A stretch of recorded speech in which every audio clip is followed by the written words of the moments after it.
নমস্কার। এই সময় অনলাইনের পুজোর পডকাস্টে আপনাকে স্বাগত। আর আমি সায়নী বলছি। আজ একবিংশ পর্ব। বিষয় নেতাজির কালী, ক্ষুদিরামের কালী। লিখেছেন কৌশিক ভট্টাচার্য।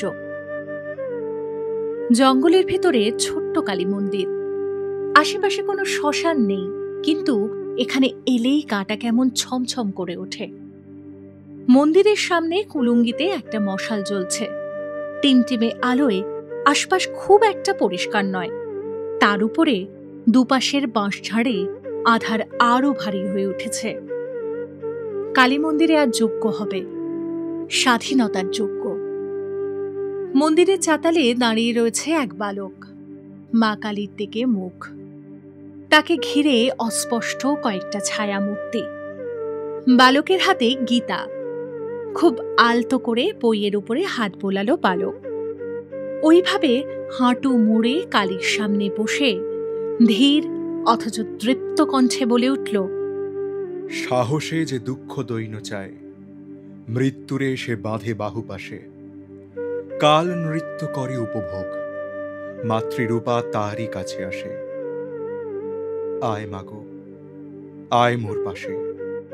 প্রতিটা ইংরেজকে তোর পায়ে নিবেদন না করা পর্যন্ত আমার সঙ্গে থাক মা। মুষ্টিবদ্ধ হাত শূন্যে ছুঁড়ে জয়ধ্বনি দিয়ে উঠল ছায়া মূর্তিগুলি। বন্দে মাতরম। মেদিনীপুর শহরের কর্নেলগোলা মন্দিরে মা কালীর সামনে স্বদেশী মন্ত্রে দীক্ষা নিলেন বালক ক্ষুদিরাম। কোনো ইতিহাস বইয়ে এই ঘটনার উল্লেখ পাওয়া যায় না। তবে মেদিনীপুরের বাতাসে কান পাতলে কালীর সামনে ক্ষুদিরামের গল্প শোনা যায় আজও। তখন উথাল পাথাল চলছে গোটা বাংলায়। অলিতে গলিতে কালী আরাধনা শপথ। তারপরেই অস্ত্র নিয়ে ইংরেজদের উপরে ঝাঁপিয়ে পড়ছেন হাজার হাজার ক্ষুদিরাম। ফাঁসি দেবে? দাও। হাসি হাসি পড়ব ফাঁসি, দেখবে ভারতবাসী। এমন অকুতভয় সাহসের সামনে কুঁকড়ে গেলেন ইংরেজরাও। মা কালীকে ভয় পেতে শুরু করলেন তারা। যে করে হোক কালী পুজো বন্ধ করতে হবে। কিন্তু স্বাধীনতা সংগ্রামীরা শুনবেন কেন? পুরুলিয়ার ঝালদা শহর থেকে 2 কিলোমিটার দূরে পলাশ জঙ্গলে কালী পুজো শুরু করেছিলেন স্বাধীনতা সংগ্রামী সত্যকিঙ্কর দত্ত। 1928 সালে তৈরি হয় বেদি। খোলা আকাশের নিচে শুরু হলো মাতৃ আরাধনা। কালীর সামনে ষাঁড় দিয়ে দাঁড়িয়ে বিপ্লবীরা, হাতে খাপ খোলা তলোয়ার। মাকে অস্ত্র খেলা দেখাচ্ছেন তাঁর দামাল ছেলেরা। সে এক গায়ে কাঁটা দেওয়ার মতো দৃশ্য। কালীবেদির সামনে এলাকার তরুণ তরুণীদের লাঠি খেলা শেখাতেন সত্যকিঙ্কর নিজে। খবর পেয়ে ইংরেজরা হত্যা করল সত্যকিঙ্করকে। কিন্তু পুজো বন্ধ হলো না, বরং পুজোর সঙ্গে শুরু হলো মেলা। গোটা গ্রাম ভিড় জমাচ্ছে। স্বাধীনতার দীক্ষা নিচ্ছে ছেলে বুড়ো সবাই, যেন সোচ্চারে বলছে, কতজনকে মারবে সাহেব? অত গুলি তোমার আছে? 1931 সালের মাঘ মাস। মেলা শুরু হতেই 144 ধারা লাগু করল ইংরেজ সরকার। কিন্তু কেউ পরোয়া করল না। সমুদ্রে পেতেছি শয্যা, শিশিরে কি বা ভয়। ঘোড়া ছুটিয়ে এলো ইংরেজ সৈন্যদল। মেলা তখন ভিড়ে ভিড়াক্কার। সবাই আনন্দে মেতে রয়েছে। সেই ভিড়ের উপর ছুটল গুলি। শহীদ হলেন 5 জন। না, তাদের নাম পরিচয় জানা যায়নি আজও। তবে তারপরে পুজো এবং মেলা বন্ধ হয়ে যায়। 1974 সালে তৎকালীন সাংসদ দেবেন্দ্রনাথ মাহাতোর হাতে ফের শুরু হয় মেলা। আজও মাঘ মাসের প্রথম, দ্বিতীয় ও তৃতীয় দিন মেলা বসে। সঙ্গে 3 দিন ধরে ধুমধাম করে হয় কালী পুজো। নাচক তাহাতে শ্যামায় স্বামী বিবেকানন্দ বোধহয় দিব্য দৃষ্টিতে সশস্ত্র ইংরেজদের বিরুদ্ধে প্রায় নিরস্ত্র ভারতবাসীর লড়াইয়ের সেই দৃশ্য দেখেছিলেন। লিখেছিলেন, ধুমে ধুমে ভীম রণস্থল, গরজি অনল বমে শত জ্বালামুখী। ফাটে গোলা লাগে বুকে গায়ে, কোথা উড়ে যায় আশোয়ার ঘোড়া হাতি।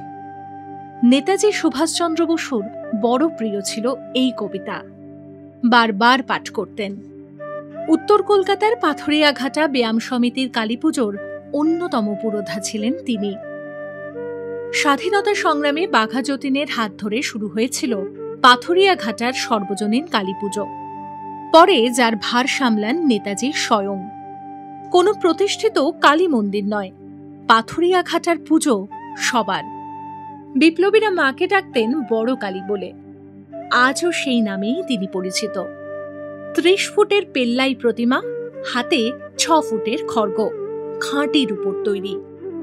এই খাঁড়াটি দান করেছিলেন নরেন পোদ্দার। মহারাজা মনীন্দ্রচন্দ্র, মহারাজা শ্রেষ্ঠচন্দ্ররাও এই পুজোয় যুক্ত ছিলেন। পুজোর ছলে বিপ্লবীদের অর্থ এবং আশ্রয় যোগাতেন তাঁরা। এখনো ধুমধাম করে এই পুজো হয়, একেবারে বনেদি বাড়ির রীতিতে। পাথরিয়াঘাটার মতোই বিপ্লবীদের গুপ্ত কেন্দ্র ছিল মালদার ইংরেজ বাজার ব্যায়াম সমিতি। এখানে ১৯৩০ সালে শুরু হয় মহাকালীর পুজো। কালীর ১০টা হাত, ১০টা পা এবং ১০টি মাথা।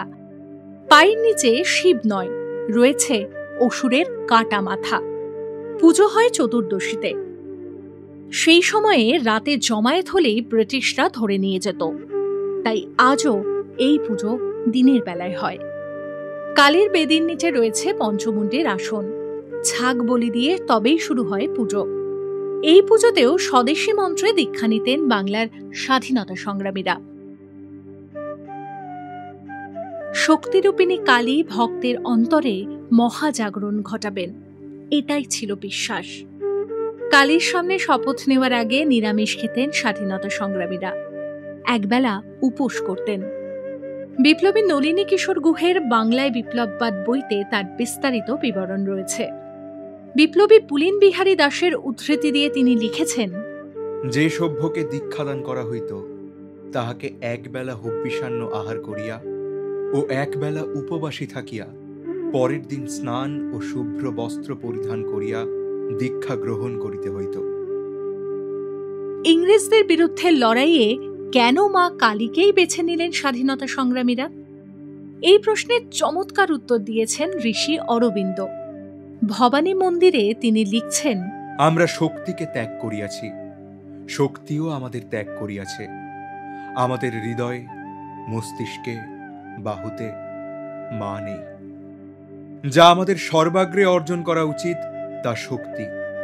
যদি শক্তি পাই তবে অন্য সব জিনিস সহজে আপনিই আসিবে। যে শক্তিরূপিণী মায়ের পূজা করিতেন রামকৃষ্ণ, তিনি কালী, ভবানী। তাই শক্তি চাই। ভেড়ি বেজে উঠুক দামামা, বীরের দাপটে কেঁপে উঠুক ধরা, গর্জে উঠুক তোপ। আসুন, শক্তিরূপিণী বাংলাকে সূচি শুদ্ধ করুন। আজকের পর্ব এখানেই শেষ। কাল শোনাব কালী কলকাতাওয়ালির গল্প। শুনতে থাকুন এই সময় অনলাইনের পুজোর পডকাস্ট।